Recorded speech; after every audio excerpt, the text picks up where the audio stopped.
The river that was taught to distrust its own current does not become a lake, it becomes the stillness that forgets it was ever meant to move. Have you ever wanted something so intensely it frightened you? Not because the wanting was wrong, not because you were being reckless or selfish or lost, but because the sheer force of it reminded you that something beneath you was still alive, still reaching, still refusing to accept the careful, quieted version of yourself you had spent years constructing. And what if that fear, the one that made you step back from the edge of your own longing, was not a warning at all, but the oldest signal your inner life knows how to send? Most of us were taught, early and thoroughly, that desire is a problem to be managed. Too much wanting made the people around you uncomfortable. It asked things of them they did not know how to give. And so, very gradually, you learned the art of wanting less, or at least of wanting quietly, in the dark, where no one, including yourself, would have to reckon with it. You became skilled at translation, turning hunger into contentment, longing into gratitude, need into something smaller and more acceptable. You called this maturity. Sometimes it even felt like peace. But Jung would have recognized that quietude immediately, and he would not have called it peace. He would have called it suppression wearing peace's clothing. Carl Jung spent the better part of his life studying what the psyche does with the things we refuse to carry openly. At the center of his understanding was a distinction that most self-help language collapses and loses entirely: the difference between desire as craving and desire as vocation. Craving is the surface noise, the impulse that wants relief, stimulation, distraction, something to fill the next 10 minutes. But beneath it, often disguised as craving, and therefore dismissed alongside it, moves something else entirely. A signal from the unconscious, not a temptation trying to lead you astray, but a messenger, arriving with precise intelligence about who you have not yet become. Jung believed the unconscious was not a basement full of chaos.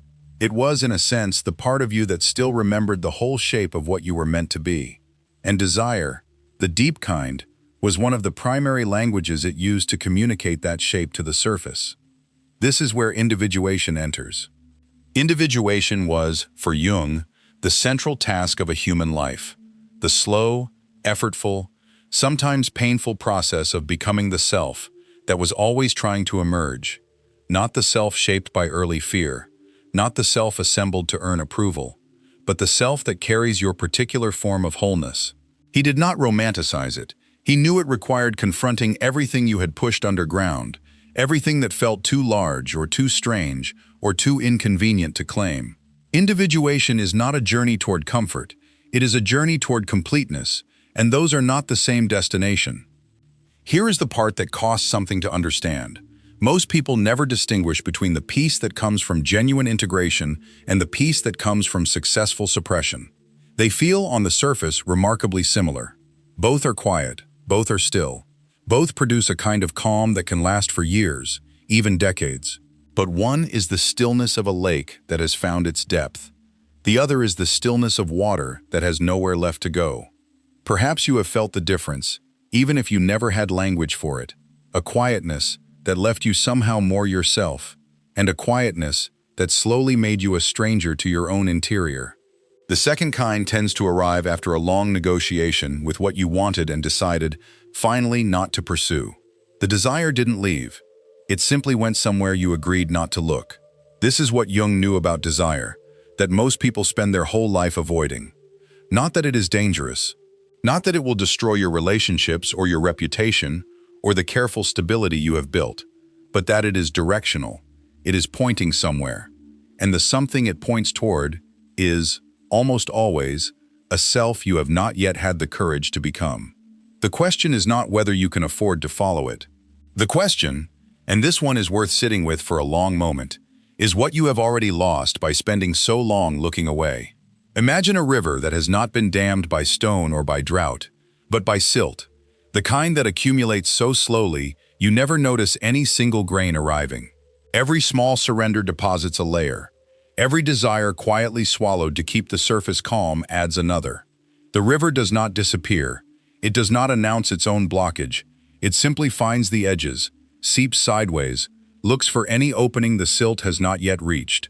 And so the water that was meant to move in one direction begins appearing in unexpected places, pooling in low ground where it was never meant to gather, flooding basements, softening foundations, ruining things that had nothing to do with the original river at all. This is precisely what happens to desire when it is denied its true object. Jung understood that psychic energy, what he called libido, though he meant something far broader than Freud did, does not vanish when we refuse it a direction. It redirects. It seeps. The longing that had a real name, a real face, a real vocation behind it, denied again and again, does not dissolve into peace. It reappears as restlessness, that particular unease of a Sunday afternoon when everything is fine and you cannot say why you want to leave the room. It surfaces as envy, and here the mechanism is precise. You do not envy what others have, you envy what their having reveals about what you have been denying yourself. The colleague whose ambition you find distasteful, the friend whose relationship you call reckless, the stranger's life you scroll past and feel something small and hot move through you before you put the phone down. These are not mere comparisons. They are dispatches from the unconscious, pointing back at the territory you abandoned.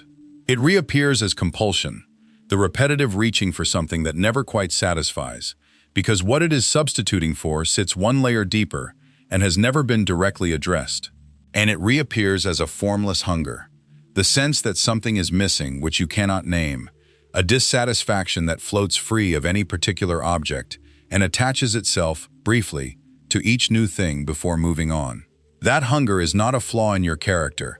It is the misdirected energy of a desire that was real, that had somewhere genuine to go, and was turned back at the door too many times.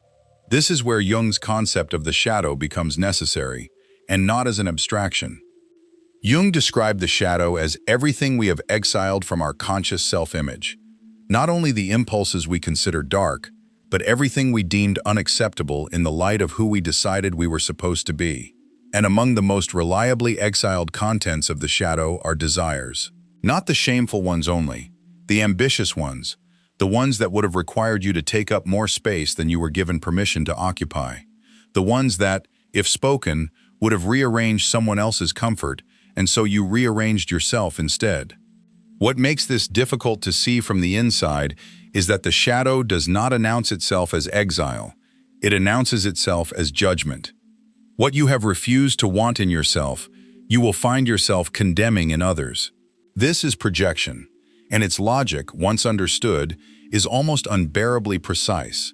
The person who cut off their own ambition will have a particular contempt for ambition in the room. The person who suppressed a longing for intimacy will find neediness in others uniquely irritating. The person who swallowed their creative impulse will feel an irrational impatience with people who are still pursuing theirs. The judgment is never quite proportionate to the offense. There is always a faint surplus of heat in it, and that surplus, that extra degree of irritation or disgust or dismissal, is the shadow's signature. It marks the location of something buried. Jung did not offer this as an accusation. He offered it as a map.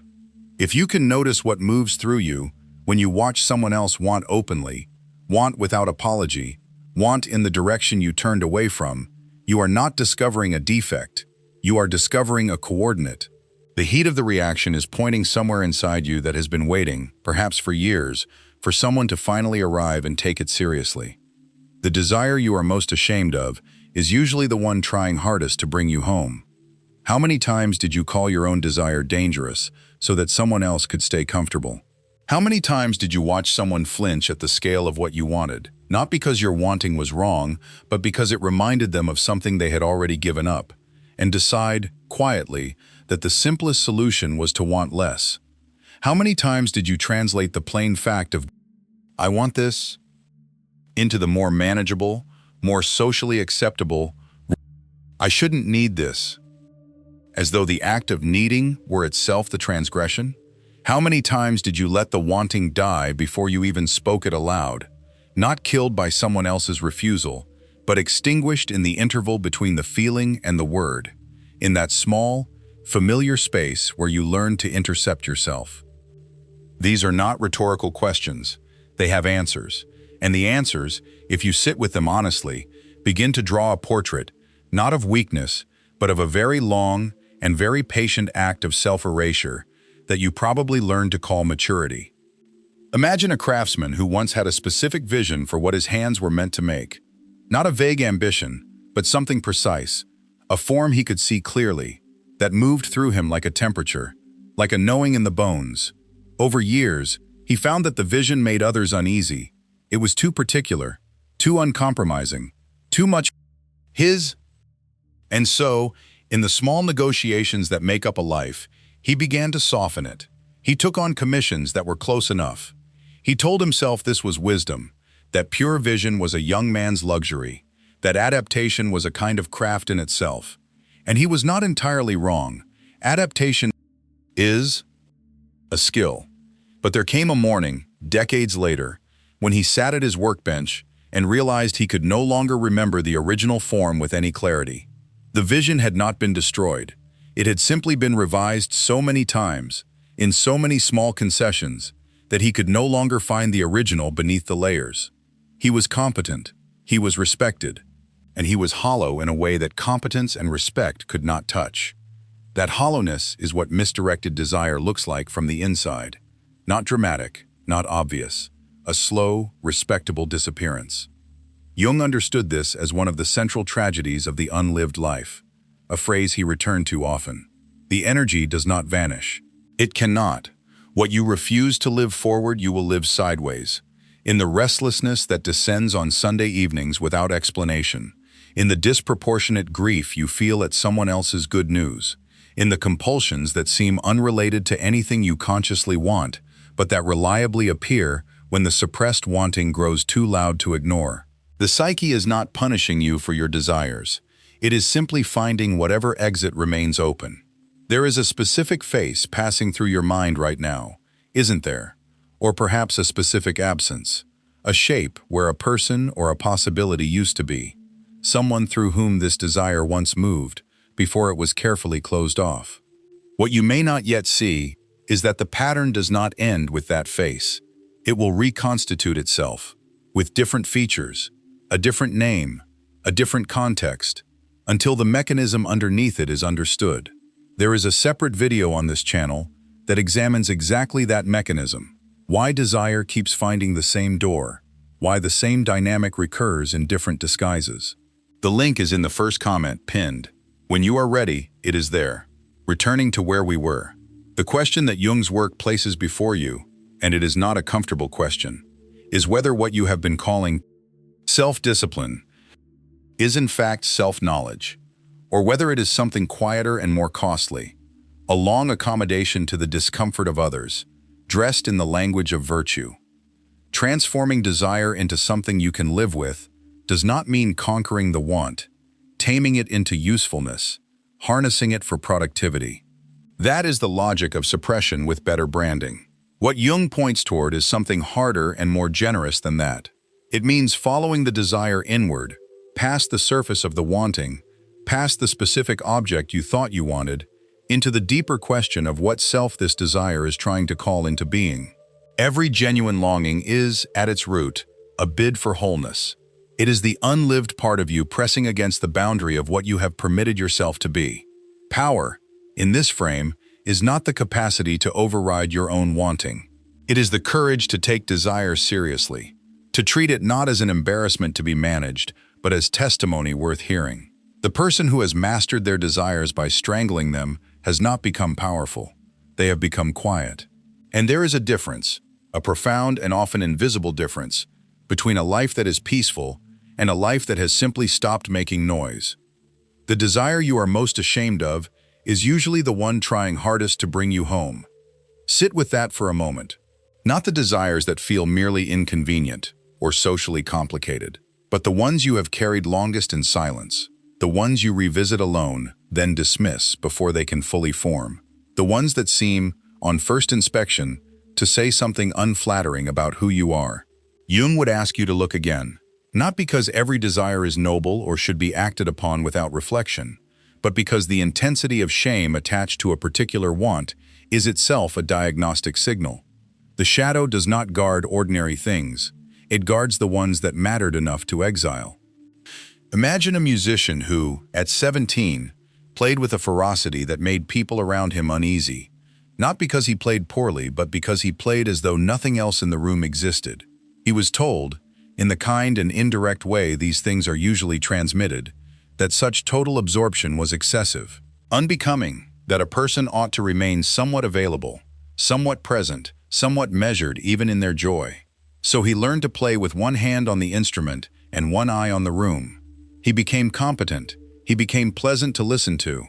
And somewhere in the process of becoming pleasant to listen to, he forgot what it had felt like to play for something beyond the listening. 30 years later, he sits in the audience of a concert, a young woman on stage, playing with that same ferocity, the same frightening completeness, and what moves through him is not admiration. It is a grief so old it has almost no name. What he is watching is not someone else's gift. He is watching the self he agreed to leave behind. The projection Jung describes is not mere jealousy. It is recognition. The shadow hands you back what you buried, wearing someone else's face, so that the pain of seeing it is at least at a safe distance. Perhaps what you have called admiration for certain people in your life has contained, beneath it, exactly this.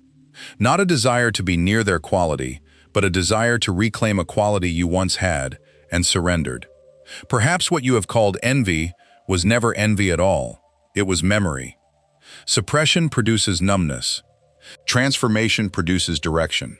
And the distinction matters more than it might first appear, because numbness is easy to mistake for stability. A person who feels very little can move through a life with considerable efficiency. They keep their commitments. They cause no scenes. They are, by most external measures, doing well. But there is a specific kind of exhaustion that belongs only to this person. Not the exhaustion of effort, but the exhaustion of maintenance, of holding the same inner configuration in place year after year against the slow, steady pressure of everything that was never allowed through. Transformation asks something different. It does not ask you to release the desire into action without thought or consequence.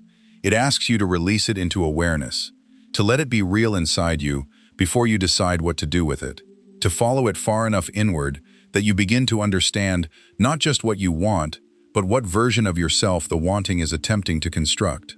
The goal is not less desire. The goal is truer desire. The kind that, when you follow it with honesty and patience, does not consume you but completes you. The kind that, rather than leaking sideways into compulsion or contempt or a restlessness that no amount of distraction can settle, moves in one direction, toward the self that was always trying to become. There is a face, or perhaps an absence, passing through your mind right now, isn't there? Someone through whom this particular current once ran. Someone whose memory still carries the charge of something unfinished. That pattern does not end when that person leaves. It continues until its mechanism is understood. I made a separate video examining exactly that mechanism, how displaced desire attaches itself to specific people and what it is actually looking for. The link is in the pinned first comment, or there is a card appearing on screen now. And so we arrive at the question the whole reflection has been circling without quite naming. What does it actually mean to take a desire seriously? Not to indulge it, not to perform it, not to wear it as an identity or wield it as a grievance. To take it seriously in the way you might take seriously a letter written in a language you only half understand, with attention, with patience, with the humility of someone who knows the translation matters. Jung observed something that most therapeutic traditions of his era were not prepared to hear, that the psyche does not send symptoms as punishments. It sends them as communications. The restlessness that wakes you at 3 in the morning is not evidence of your instability. It is evidence that something inside you has been waiting, with remarkable patience, for you to sit still long enough to listen. The want that embarrasses you is not a flaw in your character. It is a dispatch from the part of yourself that the daylight version of you learned to keep below the threshold of acknowledgement. This is where the paradox sharpens, because most people, when they finally admit to a desire they have long suppressed, make one of two errors. They either rush toward it recklessly, as though speed could compensate for all the years of denial, or they analyze it from a careful distance, reducing it to a symptom to be managed, rather than a signal to be followed. Both responses share the same root assumption, that the desire itself is not quite trustworthy. that it needs to be either seized or subdued before it can cause trouble. But Jung's insight points somewhere else entirely. The desire is not the destination, it is the direction. Imagine a traveler who has spent years in a city where every street looks the same. The buildings are pleasant enough, the routines are manageable, nothing is acutely wrong. But one morning, without entirely understanding why, the traveler feels an inexplicable pull toward the eastern edge of the city. Not toward any particular building, not toward any person they can name, just toward that direction, that quality of light, that particular feeling in the chest when they face that way. And the city has taught them to distrust this feeling. The city rewards those who stay oriented, who have reasons for moving, who can explain their destinations in advance. So the traveler suppresses the pull, finds another errand, congratulates themselves on their practicality, but the pull does not leave. It simply waits. And over time, the traveler notices something strange. Every substitute errand, every deliberate distraction, every sensible decision that leads away from that eastern light leaves them fractionally more hollow than they were before. Not dramatically, just measurably. The way a room feels different when a window has been quietly sealed. The pull was never about the east. The pull was about the self the traveler could only become by moving. The direction was the teacher, not the destination. Power, in the Jungian sense, has almost nothing to do with what the word usually implies. It is not dominance. It is not the silencing of need. It is not the composure of someone who has trained themselves to want less. It is the capacity to follow a signal inward without flinching, to ask not just what you want, but who you would have to become in order to want it honestly. Because real desire, desire that comes from the deeper layers of the psyche rather than from comparison or wound, always points toward a self that has not yet been inhabited. It always carries, somewhere in its texture, the shape of something you were before you learned to be palatable. This is what makes it frightening. Not the wanting itself, but what the wanting implies about the version of yourself you have been maintaining. Because if this desire is real, if it is not a passing restlessness, but a genuine signal from the unconscious, then taking it seriously means admitting that the self you have been presenting to the world is, at least in part, a careful fiction, a reasonable fiction, an understandable one, but a fiction nonetheless. And most people would rather keep the fiction intact than face the discomfort of that admission. The desire you are most ashamed of is usually the one trying hardest to bring you home. So let the question sit with you now, without rushing toward an answer. Not what do I want? You may not know that yet, and that is all right. But this, what would you permit yourself to want, if no one whose approval you have ever needed were watching? Sit with the difference between those two questions. The first asks you to name something. The second asks you to examine the walls around the naming. And it may be that the distance between them is exactly the measure of how long you have been living at one remove from yourself. Because desire, when it is genuine, when it rises from the deeper layers rather than from comparison or wound, is not asking you to overturn your life. It is not a demand. It is an invitation. Jung spent a lifetime trying to describe that invitation. The self that exists ahead of you, the self that individuation is always moving toward, waits patiently. It does not punish you for your delays. It simply keeps sending the same messenger, in different costumes, until one day you are still enough to recognize the face beneath the disguise. Perhaps that is why certain desires keep returning.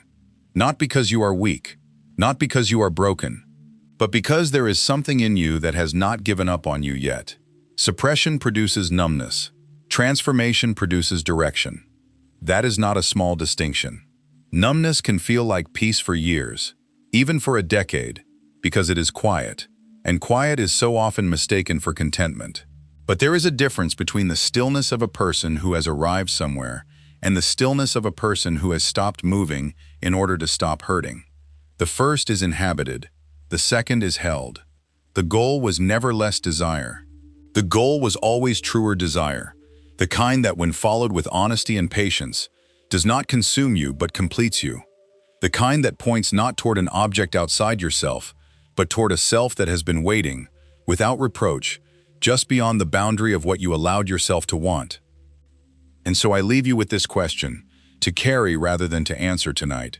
If the desire you have most carefully hidden turned out to be not a flaw in your character but a map, where would it lead, and what would it cost you to follow it honestly? You do not have to know the answer now, but I think you will find the question returning. That is usually how these things work. I want to say something briefly, before we close. There was a period in my own life when I was certain that a particular longing I carried was evidence of something wrong in me, a softness I had no right to, a need I should have outgrown. I dressed it up in various explanations. I kept it quiet, and it was only much later, almost by accident, that I understood it had never been a weakness at all. It had been the most honest thing in me, trying to find a door I had locked from the inside. I am grateful, more than I can say precisely, that you stayed through this entire reflection. These are not easy things to sit with. The fact that you are still here suggests you are someone willing to do that. That matters. If what surfaced for you today had a face attached to it, a specific person through whom this desire once moved before it went underground, there is a video pinned in the first comment that examines exactly how that pattern forms and why it persists. It may be the natural next step from where this reflection ends. And if something here landed, if a single sentence gave you language for something you had been carrying without a name, I would ask you to write this in the comments. I no longer apologize for what I need. Not as a declaration to anyone else, just as a small, quiet act of recognition from you to yourself. If this channel feels like a place worth returning to, subscribing would mean a great deal, and I promise the algorithm and I will try not to make it awkward between us.